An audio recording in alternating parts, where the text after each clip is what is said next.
Good morning. Thanks, Jay.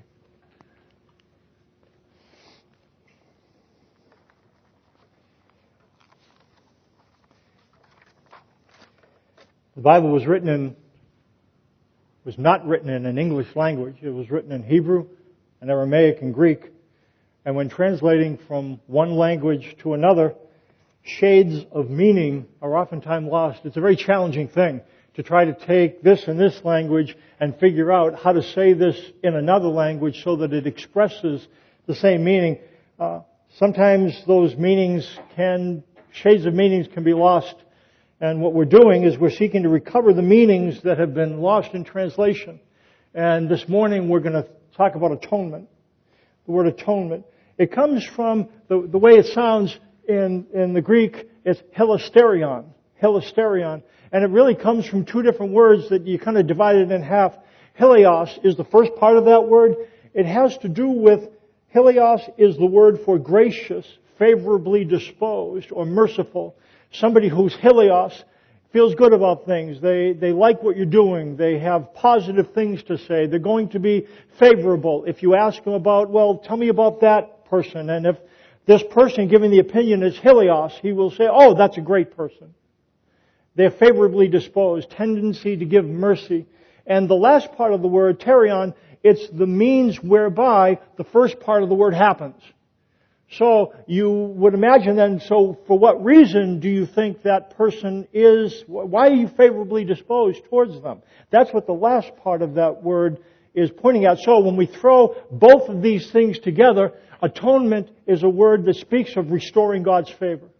Atonement restores God's favor. It has the sense that God is favorably disposed, that He's inclined to give mercy, that He's inclined to be generous and gracious towards a person. And atonement is the reason why God becomes that way. That's what the word means. How does it happen? What we know is that the thing that gets in the way of God being helios, God being gracious, sin breaks the connection. That's biblically what we know. Sin makes a separation between God and us so that He is not helios. He is not gracious, not favorably disposed. And there are two different ways that this gap is bridged, that the separation is repaired. Two different scenarios. I'll tell you right up front that one is pagan and one is Christian. I'm not going to tell you which is which. What I'm going to do, if you look in your worship folder, there's a sheet there. We're going to fill in letters A and B under number 1, letters A and B under number 2, and I'm going to give you a chance while you're filling that out to figure out which one of these scenarios is pagan, which one of these scenarios is Christian.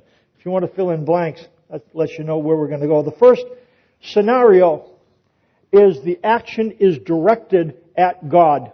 The action is directed at God. And so one image of how atonement happens is that action is required to change God's attitude. Sin has caused Him to be angry and hostile, the opposite of helios, angry. And the action will hopefully cause Him not to be angry anymore. So that in this scenario, the action that is directed at God hopefully will get Him to change His attitude. So it's doing something to or for Him that we kind of give to Him, and hopefully His face will go from to a smile. And since this action is directed towards God, sin breaks the connection, but man repairs the connection. Man repairs the connection. And that's the thing. Man brings sacrifices to God. And there's a number of different ways to do this. You can bring animal sacrifices. We read about that. This is not in the Bible. It's in the Bible, but God never wanted it. Some people bring human sacrifices in order to make the gods favorably disposed. Apocalypto, that movie by Mel Gibson, we talked about the Mayan civilization, and there was an eclipse. And so what they did then, up on top of this ziggurat, which I was in Zanantinich when I went to Belize in 1988, 1990 with some students. We were there doing ministry in Belize, Central America. We went to the Mayan ruins, And Zenantinich, you can see this ziggurat. Ziggurat is it's like a pyramid, but there's steps. And you walk way up to the top of this thing, but I guess what we know is that when natural events occurred, there was an eclipse in the movie, and what they did then, they lopped people's heads off to try to get the gods to change their attitude, thinking that, well, if we kill something, that'll make the gods happy. Moral sacrifices can be used as well. You don't have to kill things. Some people believe that, well, the thing that you do is you do good things, and hopefully in doing good things, you'll turn God's frown into a smile. You know, He'll look at you and say, well, you doggone it, but I see you've done good things. And okay, that's one type of atonement, that the action is directed at God and man repairs the connection. Let's talk about the next one. The action is directed at sin. See, sin biblically is sin breaks the connection, and therefore another scenario for atonement is you don't direct the action toward God, the action is directed at sin. Sin is the thing that stands in the way.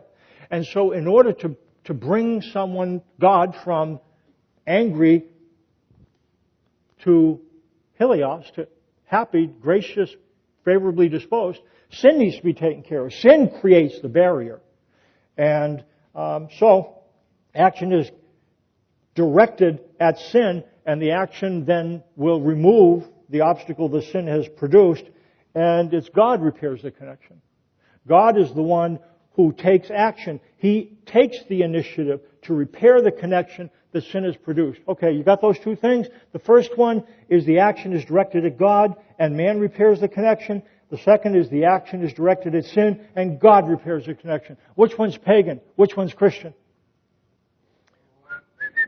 Oh, somebody's answering. Brave person. Good. What's first, how about this? How many? Oh, I'm not going to embarrass you. I always could have you raise your hands, but then if you get it wrong, you feel stupid. And then, anyways. Pagan atonement. The action's directed at God. Pagan atonement believes that you have to kill something to make God happy. You have to do something to make God happy.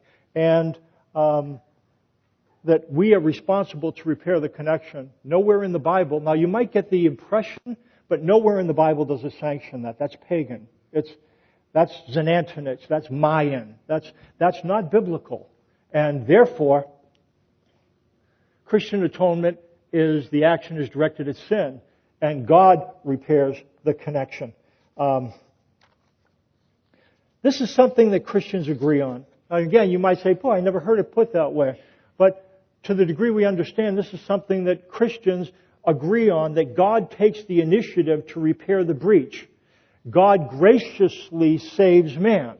We don't save ourselves. We don't initiate action and then hopefully get God to respond to it. We're on the other side of a chasm. God is the one that initiates the activity, directed at sin, removes the obstacle, and brings us into a relationship. He's not the one to whom the action is done. He's the one that takes the action. And that's the way it is with atonement. God is the one that atones.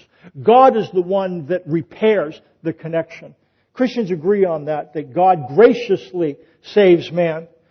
And He provides the means by which the chasm is spanned.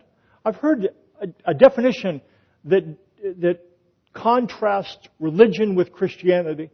Religion is man's best effort to reach God. Man's best effort to reach God, and Christianity is God's effort to reach man. And I think that makes sense. Religion teaches us, initiate things to God, give money, like the Pharisee did. Be better than other people. And what will happen is God will smile at that. And as we saw with the children's lesson, God does not smile at that. When we believe that we can take the initiative, the one who God smiles at is the one who said, listen, I'm screwing up, and I really need your help. That's the one that God smiles at. Religion is man's effort to reach God. Christianity is God's effort to reach man. Okay, several things again are clear. We're going to talk about some debated issues, but let's establish this, and I'm going to establish it at the end. I want you to go away being clear about this. Who repairs the breach.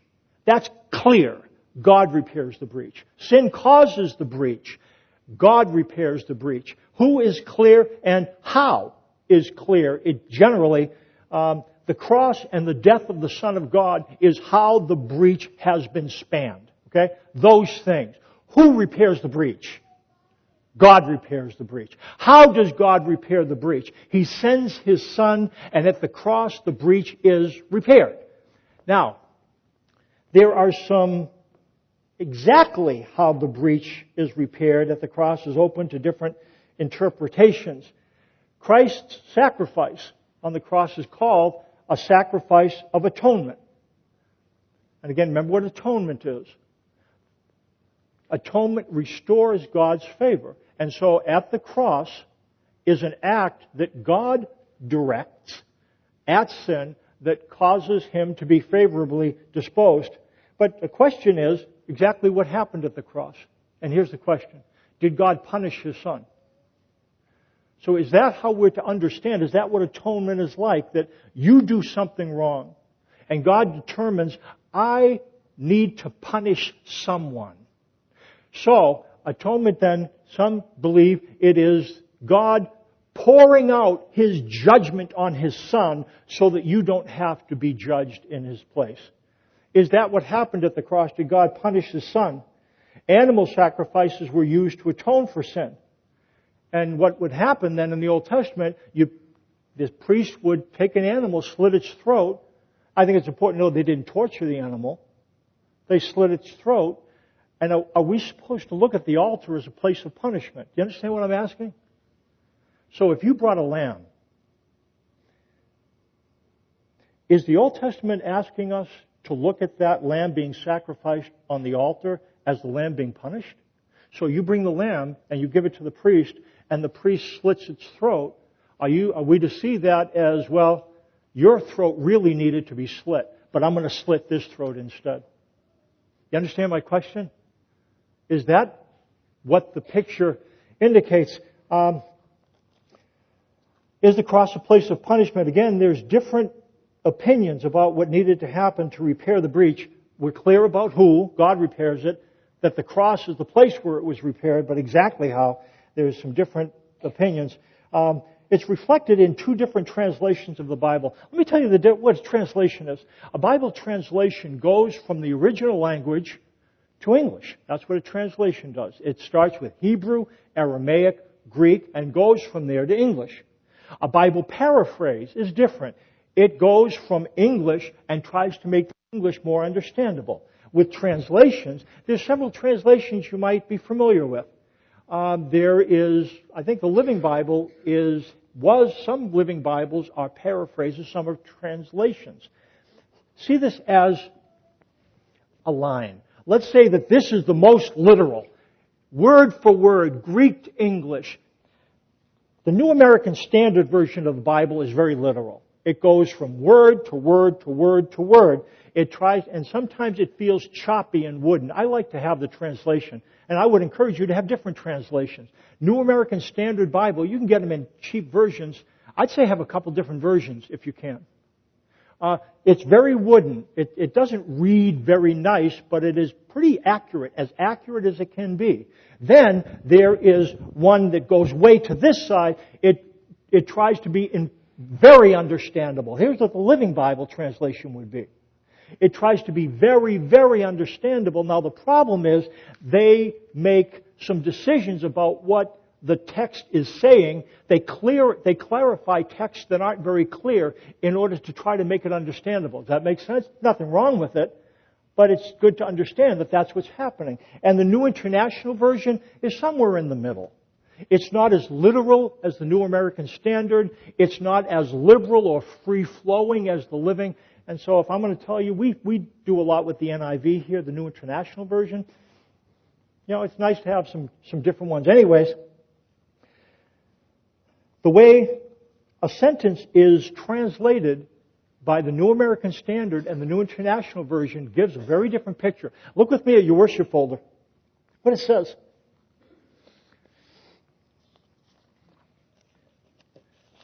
Begin in the first part, the top sentence, it says, God presented him as Jesus, as a sacrifice of atonement. And if you're wondering what that word is, it is that one word, helisterion. Do you remember that? What that word means? The means by which God is made to be favorably disposed. It's just that word, and they translate it as sacrifice of atonement. Okay. Through faith in His blood, He did this to demonstrate His justice. Now, these two ways, two different versions completed. I think you'd look at these with me. They present a different picture. The New International Version says, because in His forbearance, He had left the sins committed beforehand unpunished. In God's forbearance, He had left the sins committed beforehand unpunished. And the New American Standard, the next one says, because in the forbearance of God, He passed over the sins previously committed. Read those two. Do you see a difference in those? Do you see a different sense for what they seem to be saying?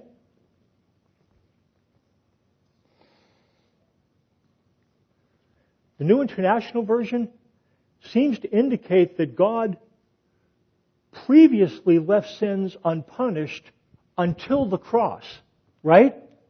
And He left the sins unpunished, but then Jesus became the sacrifice of atonement, and the sins that God passed over, He laid on Jesus. Would you agree with me? That's what it seems to be indicating.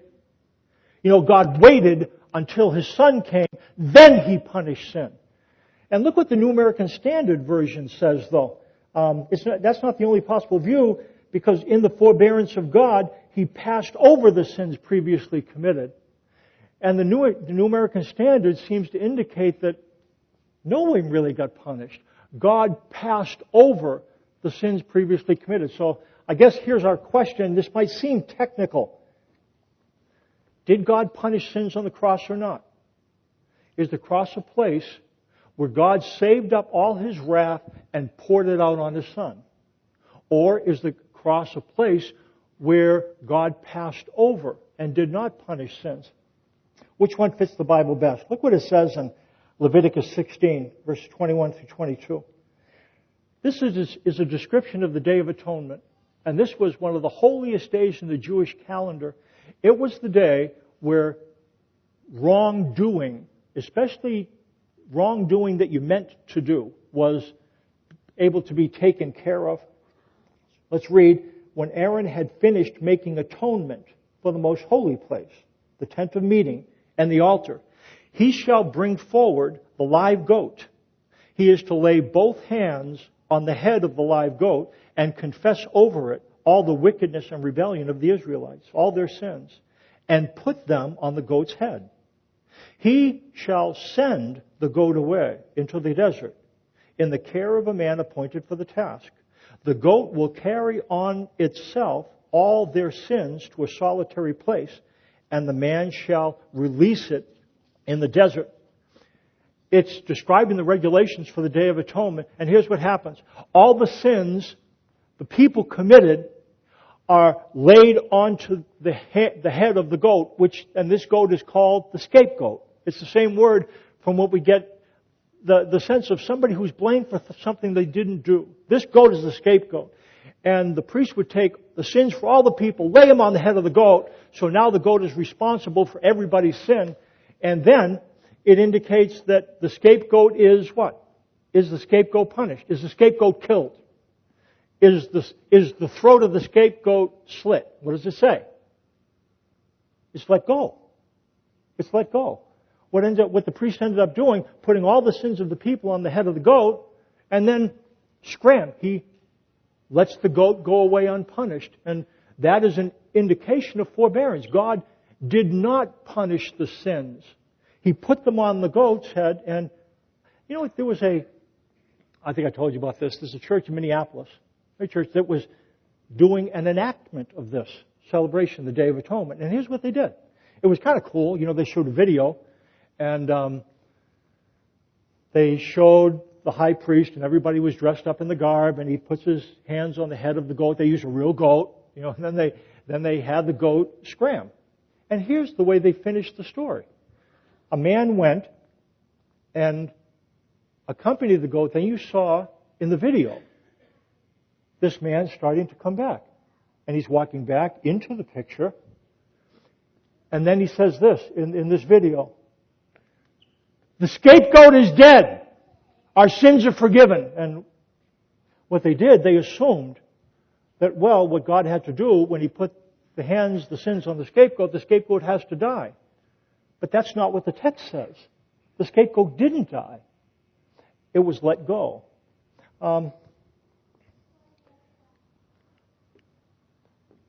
Different people feel different things. I think most people see atonement as punishment. It's possible to do that. You might. I don't.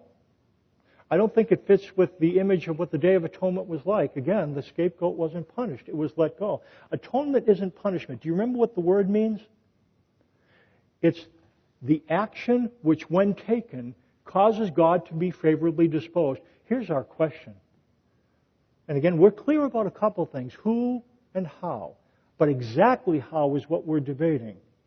Are we to understand the altar or the cross as a place where God takes a life so that His judgment and anger over sin can be satisfied so that He can smile?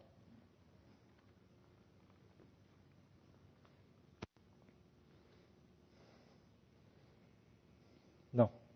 Again, many believe that. And when I'm saying, if you say you believe that, I'm not saying you're not a Christian. Here's where there's a lot of room for interpretation. That's why I wanted to be careful. Who is the one that takes the action? God. We're clear about that, right? Where does this action take place? The cross. We're clear about that. All Christians are. Exactly what happens on the cross. Did God punish the Son on the cross? Many would say absolutely, because God hates sin. And atonement demands punishment. And I'd say, no, it doesn't. Atonement seems to demand not punishment.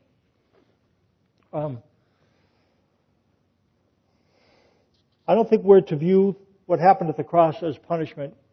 New International Dictionary, New Testament Theology, this big volume.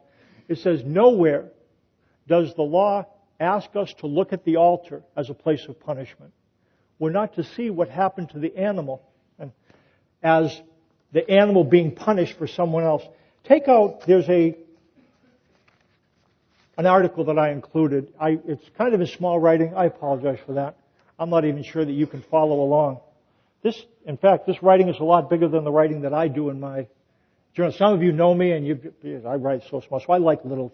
I'm not sure what that means either. Shut up, Mike. Just keep read on. Read on, Mike. Okay.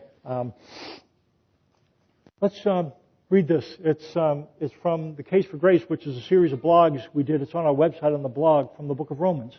And I'm going to read the article for Romans 3:25 and 26. Read along with me. I'll read out loud. You follow along. It begins with the question, is God bloodthirsty? And that's really the question that we're asking. Imagine God frowning. Now, imagine Him smiling. A sacrifice of atonement is the reason for the change. It's the means by which God's favor is restored. And here's the verse. God presented Him as a sacrifice of atonement through faith in His blood. He did this to demonstrate His justice because in His forbearance, NIV, He had left the sins committed beforehand unpunished. He did it to demonstrate His justice at the present time, so as to be just and the one who justifies those who have faith in Jesus. Jesus' mission on this planet was to function as a sacrifice of atonement. Because of what He accomplished, God the Father smiles. His favor is restored.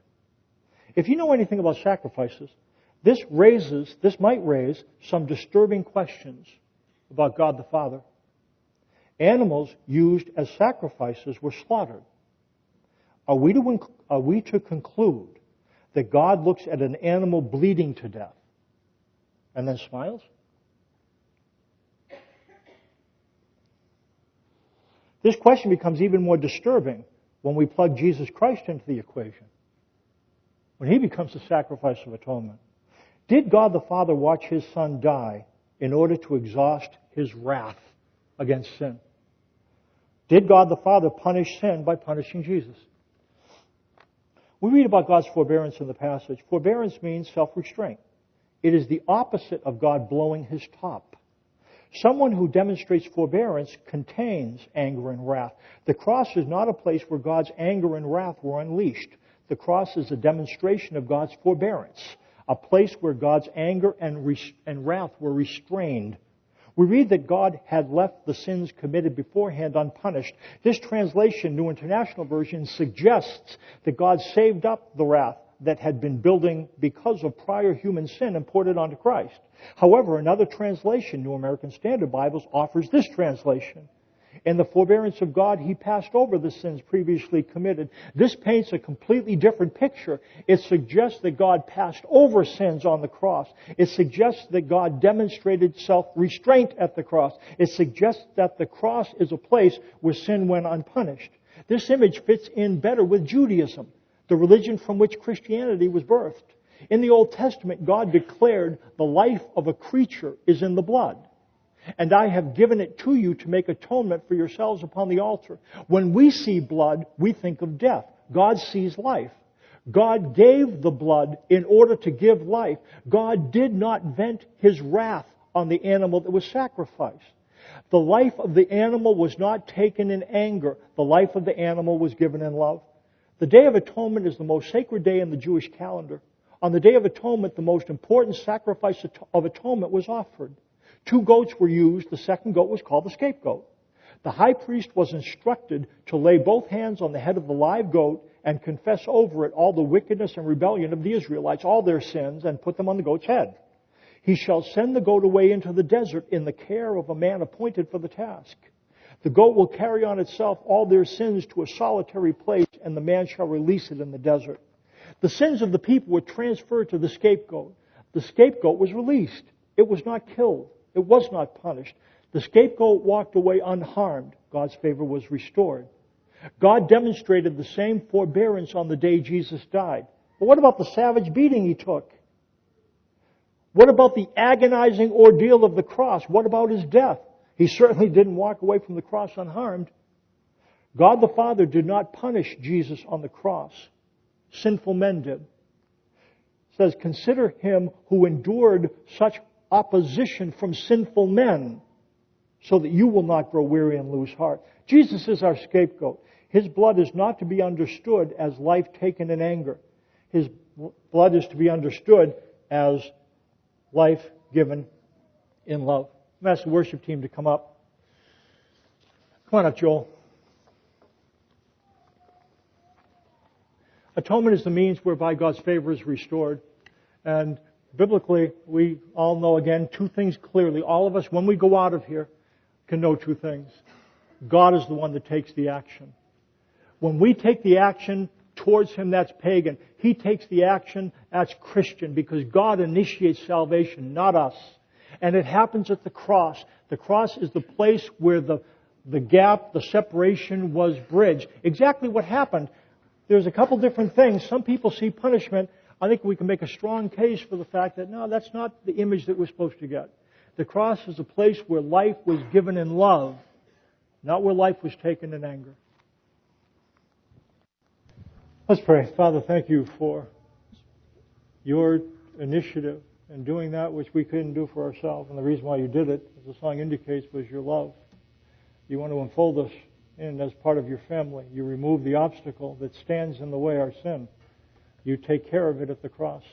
And You do that because You want to have an eternal relationship with us. Your attitude towards us is one of openness, one of bringing us into, and You would have us believe that. As we believe that, we begin to develop a relationship with You. We begin to see ourselves as Your sons and daughters, not as Your slaves.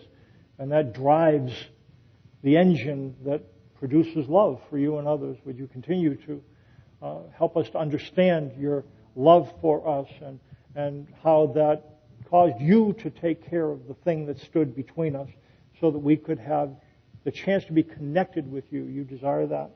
In Jesus' name, amen.